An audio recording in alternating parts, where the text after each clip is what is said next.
ঘ লেখো এরপর। ঘ এইভাবে।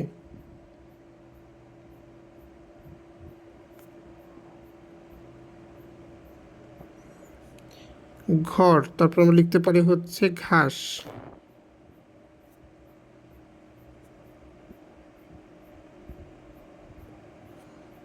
ঘাস লিখতে পারি। তারপর আমরা ঘ দিয়ে আমরা ঘুঘু লিখতে পারি।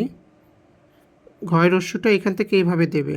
আমি আবার দেখাচ্ছি, রস্যটা এইভাবে দেবে। এইগুলো কিন্তু আমরা বেসিক ক্লাসে শিখেছিলাম। তারপর আমরা লিখতে পারি হচ্ছে ঘোড়া।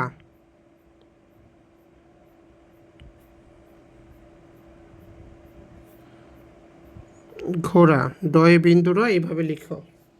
লেখো সবাই, সবাই মনোযোগ সহকারে লিখবে, একটু বেশি বেশি করে লিখবে, ঠিক আছে?